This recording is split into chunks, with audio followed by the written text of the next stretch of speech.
രണ്ടാം വട്ട ചോദ്യം ചെയ്യലിൽ തന്നെ തനിക്കിനി ഒന്നും പറയാനില്ല മട്ടിൽ അറിയാവുന്നതും അറിഞ്ഞുകൂടാത്തതും ഊഹാപോഹങ്ങളും എല്ലാം വീണ വിജയൻ ഇഡിക്ക് മുന്നാലെ പറഞ്ഞു. കാരണം ഇനിയും പറഞ്ഞില്ലെങ്കിൽ ഇതിനേക്കാൾ വലിയ ഗതികേട്ടിലേക്ക് താൻ എത്തുമെന്ന് മനസ്സിലായതിന് പിന്നാലെയാണ് വീണ ഇഡിയുടെ മുന്നിൽ മനസ്സ് തുറന്നത്. ഇനി അടുത്തത് ഇഡിയുടെ അടുത്ത തന്ത്രമാണ്. അതായത് വീണ വിജയനെ പുറത്തേക്ക് വിട്ടുകഴിഞ്ഞാൽ നടക്കാൻ പോകുന്ന നീക്കങ്ങൾ എന്തൊക്കെയാണെന്ന് ഇഡി വളരെ രഹസ്യമായി നിരീക്ഷിക്കുന്നുണ്ട്. പിന്നാലെ ഇതാ വീണ്ടും മൂന്നാം വട്ട ചോദ്യം ചെയ്യലിലേക്കും വിളിപ്പിച്ചിട്ടുണ്ട്. ഈ ചോദ്യം ചെയ്യലിന് പിന്നാലെ തന്നെ പിണറായി വിജയൻ, മുൻ മുഖ്യമന്ത്രി കൂടിയായ പിണറായി വിജയനെയും ചോദ്യം ചെയ്യും എന്നാണ് വ്യക്തമാകുന്നത്. കേരള രാഷ്ട്രീയത്തിൽ വൻ കൊടുങ്കാറ്റ് സൃഷ്ടിച്ച CMRL എക്സാലോജിക് സാമ്പത്തിക ഇടപാട് കേസിൽ എൻഫോഴ്സ്മെന്റ് ഡയറക്ടറേറ്റ് അന്വേഷണം കൂടുതൽ വ്യാപിപ്പിക്കുന്നു.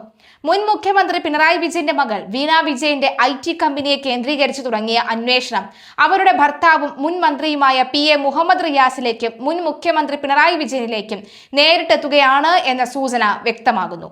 ഇരുവരുടെയും ബാങ്ക് അക്കൗണ്ടുകളും ആസ്തി വിവരങ്ങളും ED അതീവ സൂക്ഷ്മമായി തന്നെ നിരീക്ഷിച്ചു വരികയാണ്. അതിനിടെ പ്രതി മാസപ്പടി ഇടപാടുകളിലെ പൊരുത്തക്കേടുകളിൽ കൂടുതൽ വ്യക്തത തേടി വീണ വിജയനെ ED വീണ്ടും ചോദ്യം ചെയ്തേക്കും. കൊച്ചിയിലെ ഓഫീസിൽ ഹാജരാകാൻ ഇവർക്ക് നോട്ടീസ് നൽകിക്കഴിഞ്ഞു. മുൻപ് 2 തവണ ചോദ്യം ചെയ്തപ്പോഴും വീണ നൽകിയ മൊഴികളിൽ കടുത്ത പൊരുത്തക്കേടുകൾ ഉണ്ടെന്നാണ് അന്വേഷണ സംഘത്തിന്റെ വിലയിരുത്തൽ. പിടിച്ചെടുത്ത ഡിജിറ്റൽ തെളിവുകളുടെയും ബാങ്ക് സ്റ്റേറ്റ്മെന്റുകളുടെയും അടിസ്ഥാനത്തിലാകും ഇന്നത്തെ ചോദ്യം ചെയ്യൽ.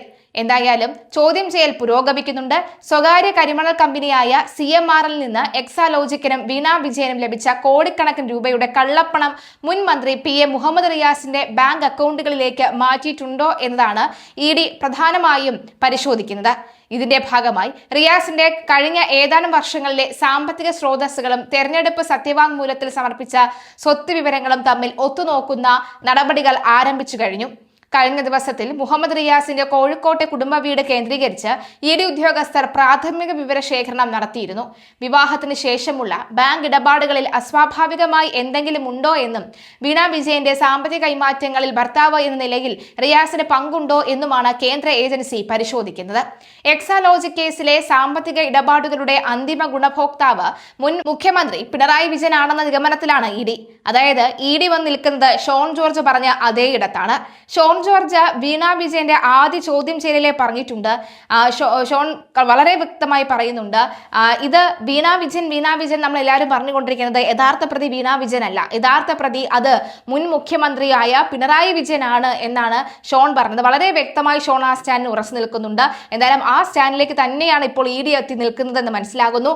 ആദ്യഘട്ടത്തിൽ തന്നെ ചോദ്യം ചെയ്യാൻ വീണയെ വിളിച്ച സമയത്ത് അന്ന് വൈകുന്നേരം നടന്ന അന്ത്യചർച്ചകളിൽ ഷോൺ വളരെ വ്യക്തമായ ഒരു കാര്യം പറയുന്നു. അതിന് മുൻപ് തന്നെ മാധ്യമ പ്രവർത്തകരോട് ബൈറ്റ് നൽകിയപ്പോൾ ഷോൺ ഇക്കാര്യം പറഞ്ഞിരുന്നു. എന്തായാലും നിലവിലെ സാഹചര്യത്തിൽ ആദ്യഘട്ടത്തിൽ ഷോൺ പറഞ്ഞ ആ കാര്യം നമുക്കൊന്ന് കേൾക്കാം. ഇന്ത്യൻ നിയമവ്യവസ്ഥയെ സ്വാഭാവികമായിട്ടും സ്വാധീനങ്ങൾ കൊണ്ടും വ്യവഹാരങ്ങൾ കൊണ്ടും താമസിപ്പിക്കാൻ കഴിയും. പക്ഷേ ഒരിക്കലും ഇന്ത്യൻ നിയമവ്യവസ്ഥയെയും വ്യവസ്ഥിതിയെയും വിലയ്ക്ക് വാങ്ങാൻ കഴിയില്ല എന്ന് ബോധ്യപ്പെടുത്തുന്നത് കൂടിയാണ് ഇവർ. തീർച്ചയായിട്ടും ഇനി എൻഫോഴ്സ്മെന്റ് ഡയറക്ടറേറ്റിന് അന്വേഷണവുമായി മുമ്പോട്ട് പോകുവാൻ യാതൊരു തടസ്സമില്ല. സുപ്രീം കോടതിയെ സമീപിക്കാൻ അവർ സമയം ചോദിച്ചിട്ട് പോലും കോടതി അനുവദിച്ചില്ല എന്നുള്ളതാണ് എനിക്കിപ്പോൾ മാധ്യമങ്ങളിൽ നിന്ന് അറിയാൻ കഴിയുന്നത്. അപ്പോൾ ഇനിയുള്ള ദിവസങ്ങളിൽ കൂടുതൽ നടപടി, തെളിവുകൾ പ്രത്യേകിച്ച് ശേഖരിക്കേണ്ട കാര്യമുണ്ടെന്ന് ഞാൻ തോന്നുന്നില്ല. കാരണം വീണ SFIO എൻക്വയറിയിൽ തന്നെ വീണ പ്രതിയായിട്ടുള്ള, അതായത് സെക്ഷൻ 447 അനുസരിച്ചുള്ള ക്രൈം ചെയ്തിട്ടുണ്ട് എന്നുള്ള കാര്യം SFIO എൻക്വയറി തന്നെ വ്യക്തമാണ്. അതിലുള്ള ഡോക്യുമെന്റ്സ് തന്നെ അവിടെ വ്യക്തമാണ്. അതുകൊണ്ട് പിന്നെ കൂടുതലായ വലിയ അന്വേഷണങ്ങളിലേക്ക് പോകേണ്ട കാര്യം, പിന്നെ കൂടുതൽ അന്വേഷിക്കണമെങ്കിൽ ചോദ്യം ചെയ്യാം, അറസ്റ്റിലേക്ക് പോകാം. ഇത്തരം കാര്യങ്ങളൊക്കെ ED ആണ് തീരുമാനമെടുക്കേണ്ടത്. എങ്ങനെയാണെങ്കിലും ഈ കോടതി വിധിയിൽ വലിയ സന്തോഷം രേഖപ്പെടുത്തുന്നു, നീതി നടപ്പിലായി എന്ന് വിശ്വസിക്കുന്നു. അല്ലല്ല, ഇത് രണ്ട് കേസാണ്. ശരിക്കും കോർപ്പറേറ്റ് അഫയേഴ്സ് മന്ത്രാലയത്തിൻ്റെ കമ്പനി കാര്യങ്ങളുമായി ബന്ധപ്പെട്ട് സെക്ഷൻ 447 അനുസരിച്ചുള്ള ക്രൈം വീണ ചെയ്തിട്ടുണ്ടെന്നുള്ളതായിരുന്നു എൻ്റെ കേസ്. കുഴൽനാട് കൊടുത്തത് മറ്റൊരു കേസാണ്. അത് വിജിലൻസ് എൻക്വയറി ആയിട്ട് ബന്ധപ്പെട്ട് അവിടുത്തെ ലാൻഡ് ഡീലുമായി ബന്ധപ്പെട്ടും ഇവിടെ അഴിമതി നടന്നിട്ടുണ്ടോ എന്ന് പറഞ്ഞിട്ടാണ്. പക്ഷേ ഡയറക്റ്റായിട്ട് നോക്കി നമ്മൾ മനസ്സിലാക്കേണ്ട കാര്യം, സർക്കാർ നേരിട്ട് ഒപ്പിട്ടൊരു കാര്യമല്ലല്ലോ. അപ്പോൾ വിജിലൻസിൻ്റെ എൻക്വയറിക്ക് പരിമിതികളുണ്ടായിരുന്നു. പക്ഷേ കമ്പനി കാര്യം, ഇതിൻ്റെ സ്റ്റോറി എങ്ങനെയാണ് പോകുന്നത്?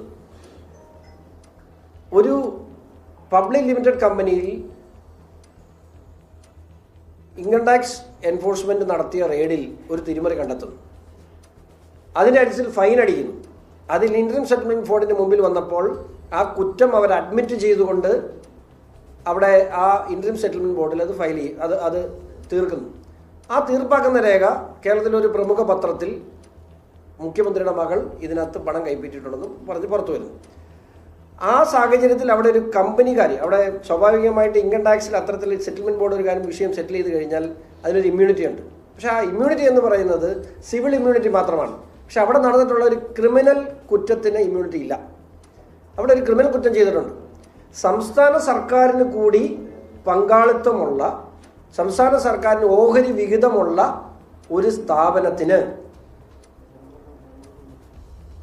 2.86 കോടി രൂപ മുഖ്യമന്ത്രിയുടെ മകൾ തിരിമറി നടത്തി. അതാണ് ഇവിടുത്തെ കേസ്. അതിപ്പോഴും ഇത് എന്താണ് പിണറായി വിജയൻ ചെയ്ത് തെറ്റെന്ന് എല്ലാവരും ചോദിക്കുന്നുണ്ട്. ഈ പണം പിണറായി വിജയന് വേണ്ടിയല്ലാതെ പിന്നെ ആർക്ക് വീണ വിജയന് ചുമ്മാ കൊണ്ട് പൈസ കൊടുക്കേണ്ട കാര്യം എന്താണ് കമ്പനിക്കുള്ളത്? അതാണ് ഇവിടുത്തെ കേസ്.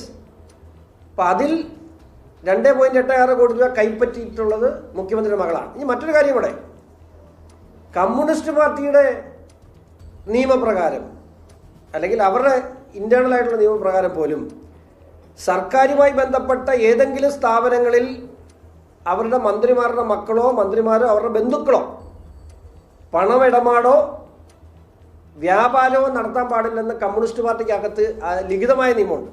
ലിഖിതമായ നിയമം. ഇത് മാത്രമല്ല, ഇന്ത്യയിൽ ഈ കഴിഞ്ഞ ദിവസം മിനിങ്ങാന്ന മനോരമയിൽ നമ്മളൊരു സർക്കിൾ കണ്ടാണ്, മന്ത്രിമാരോ മുഖ്യമന്ത്രിയോ കേന്ദ്രമന്ത്രിമാരോ പ്രധാനമന്ത്രിയോ അവരുടെ ബന്ധുക്കളോ സർക്കാരിന് ഓഹരിബന്ധ പങ്കാളിത്തമുള്ള സ്ഥാപനങ്ങളിൽ ബിസിനസ് നടത്താൻ പാടില്ല. അതും വീണ തെറ്റിച്ചിട്ടുണ്ട്. ഇനി മറ്റൊരു കാര്യം കൂടെ പറയാം, GST. ഇപ്പോൾ GST അടച്ചെന്നല്ല പറയാം, മോട്ടിച്ച പണത്തിന് GST അടിച്ചതുകൊണ്ട് കുഴപ്പമില്ലെന്ന് സഹാക്കന്മാർ പറഞ്ഞു. അവിടെ ഒരു തെറ്റുണ്ട്, അറിയോ? ഈ GST അടയ്ക്കുന്നതിന് അടച്ച GSTക്ക് വിഹിതം ഇങ്ങോട്ട് സംസ്ഥാന സർക്കാർ വാങ്ങുന്നുണ്ടല്ലേ. ഈ അടച്ച GSTയുടെ റേസ് ചെയ്തിട്ടുള്ള ഇൻവോയ്സ് ഫേക്ക് അല്ലേ? സേവനം കൊടുത്തിട്ടുണ്ട് എന്ന് പറഞ്ഞുകൊണ്ടാണ് ഇൻവോയ്സ് വീണയുടെ കമ്പനി ഇൻവോയ്സ് റേസ് ചെയ്തേക്കുന്നത്. അത് CMRL സബ്മിറ്റ് ചെയ്തിട്ടുള്ളത്.